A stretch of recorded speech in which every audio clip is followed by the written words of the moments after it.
After Attila's death, his children began to fight each other for power, and the Hun state collapsed. The Huns became the most powerful tribe in Europe thanks to their numerous cavalry. They settled in Pannonia and went from there to pillage the Balkans. When Attila came to power, he conquered neighboring peoples and created a powerful army.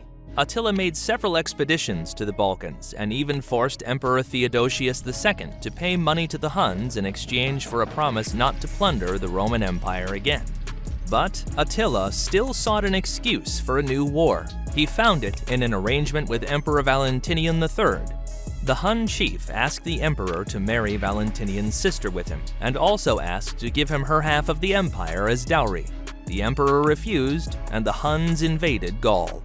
Roman general Flavius Aetius began to gather an alliance of Roman legions and barbarian kingdoms to stop the raid of Attila. In 451, his army met the Huns in the Catalaunian Plains. The battle lasted 4 days and was the greatest battle of those times. Practically all barbarian tribes took part in this battle. Sometimes one tribe stood on both sides of the battle. The Ostrogoths fought for the Huns and the Visigoths fought for the Romans.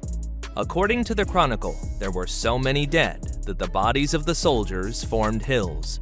Alaric's son, the Visigoth king Theodoric, was killed in the battle. For this reason, the Goths withdrew from the battlefield. The Huns left the battle the same night. The following year, the Huns once again invaded the Roman Empire and even besieged Rome. It was only thanks to Pope Leo I and the price of a large ransom that Attila was persuaded not to seize the city.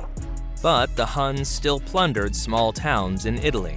When the Huns approached Aquileia, the locals fled to the islands in the Sea Lagoon, where they established Venice. After returning to the Danube, Attila arranged a wedding with Gothic girl Ildiko to get support from the Goths, but died the same day. Even at that time, among chroniclers, there were different versions of the death of Attila. Some called the cause of death poison, some wine, and some Ildiko herself, who could thus avenge the Huns' murder of her family.